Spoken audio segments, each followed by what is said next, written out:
ante uno de los más grandes trabajos que hay de análisis sociológico y teoría política marxista, sin ninguna duda, donde Trotsky respondió a un hecho novedoso, ¿no? Como fue la burocratización del primer Estado obrero de la historia. Si bien Lenin en la última parte de su vida ya había empezado a teorizar y a enfrentar el fenómeno de la burocratización, bueno, fue Trotsky quien desde los inicios, con los trabajos del nuevo curso, hasta llegar a una elaboración más acabada en la tradicional, da cuenta de ese fenómeno, un fenómeno profundamente contradictorio y que solo quien manejase fuertemente el análisis dialéctico como Trotsky podía captar en toda su dimensión y en su dinámica, ¿no? Porque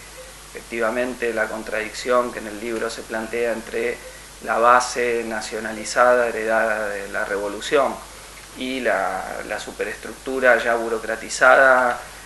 bajo un régimen verdaderamente totalitario, como el propio Trotsky lo definió, ya donde la burocracia era la que había desalojado al proletariado del poder. Bueno, esa definición implicaba a la vez un programa político de cómo actuar frente a esa burocratización, ¿no? Frente a quienes opinaban que ya no había nada que defender en el Estado obrero y que solo se basaban en el régimen político, o sea, en lo que los marxistas llamamos la superestructura, para simplemente hacer un punto de equivalencia entre este régimen y otros regímenes totalitarios como fue el nazismo, o aquellos que, basándose en lo que mantenía de progresivo, es decir, la nacionalización de los medios de producción que permitieron el desarrollo a ritmo acelerado de la economía soviética, por el contrario defendían el carácter progresivo en sí mismo de este régimen sin cuestionar a la propia burocracia. Bueno, Trotsky consideraba estas dos dimensiones y de ahí surge lo que es el programa de la revolución política, es decir, de lo que va a distinguir a los trotskistas no solo del estalinismo, sino de otras corrientes opositoras por izquierda al estalinismo, y ni hablar de la propia burguesía, ¿no? Que siempre combatió al Estado surgido de la Revolución de Octubre. Pero Trotsky va a sostener como los trotskistas defendían las bases sociales del Estado a la vez que planteaban una lucha por barrer completamente el régimen burocrático y volver a una democracia soviética, es decir, a un régimen de consejos obreros que, bueno, que retomase aquello que había sido el elemento distintivo en la Revolución de Octubre. Entonces es un trabajo que de alguna forma muestra cómo es desde el propio marxismo donde se dio el análisis más acabado de lo que fue la burocratización, insisto, de la URSS, y que sirve de modelo para pensar los otros estados donde hubo revoluciones, que bueno, los mismos seguidores de Trotsky analizaron en términos ya no de un estado obrero degenerado, como era la definición de la Unión Soviética, sino de estados obreros deformados, es decir, que surgieron burocratizados desde el inicio. Insisto, la propia matriz desde la cual Trotsky analiza teóricamente esta contradicción entre lo progresivo de la base económica y lo contrarrevolucionario del régimen político, bueno, es lo que va a servir para analizar y definir a los regímenes que surgieron de otros procesos en donde el capitalismo fue expropiado y para dar una perspectiva programática por la que luchar a los revolucionarios, ¿no? Que me parece que eso ha sido importante. Si se quiere,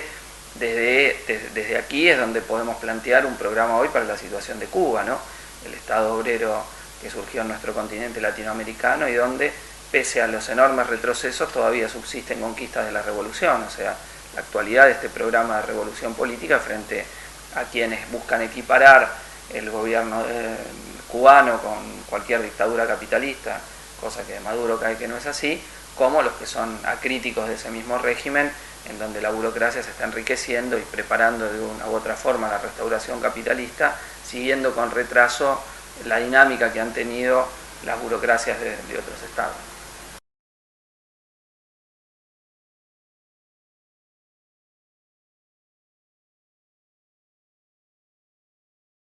No, de ninguna manera, porque efectivamente nada podía garantizar que del intento revolucionario hecho en el siglo XX terminase inevitablemente en victoria. Para los marxistas la historia no tiene un destino prefijado, el comunismo no es inevitable, es una posibilidad histórica, ¿no? Y como lo sabemos, lo que resuelve es la lucha de clases. Bueno, la lucha de clases tuvo victorias muy resonantes, que son las grandes revoluciones protagonizadas por la clase obrera y las masas explotadas en el siglo XX, que mostraron que al poder del capitalismo se lo puede quebrar, que pese a todo su enorme aparato de dominación, su fuerza represiva, su medio de dominación política, su coacción, las formas de dominación ideológica, etcétera, cuando las masas se rebelan lo pueden voltear, y eso es la enseñanza que no puede dejarse de lado del siglo XX en la Unión Soviética, lo que luego fue la Unión Soviética, en China, en Cuba, en Vietnam. El poder de los capitalistas fue quebrado, pero también deja la enseñanza que si no se lo termina de liquidar en su centro, el capital se rearma y contraataca sobre las conquistas obtenidas por el proletariado y las masas. Por eso, con excepción de la Revolución Rusa, con la fundación de la Tercera Internacional, que planteó una estrategia de liquidación general del imperialismo, las otras revoluciones que vimos, dirigidas por corrientes que planteaban estrategias de tipo nacionalistas, que sostenían la posibilidad de la construcción del socialismo en un solo país, bueno, no tuvieron ninguna estrategia para plantear la derrota del imperialismo a nivel internacional, y en ese sentido no constituyeron avances respecto de lo que había dado la Tercera Internacional, sino puntos de retroceso desde el punto de vista de la estrategia de la clase trabajadora. Entonces creo que eso es algo que tenemos que tener en cuenta, ¿no?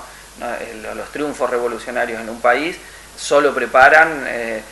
para luchas a mayor escala hasta lograr la derrota del imperialismo a nivel internacional, y si el marxismo surgió internacionalismo está desde el vamos, bueno, ese rasgo no puede más que verse reforzado en la actualidad, después de haber pasado el siglo XX y haber quedado claro que es imposible la construcción del socialismo en un solo país, sino que necesitamos la derrota del imperialismo en todo el mundo. Entonces, así como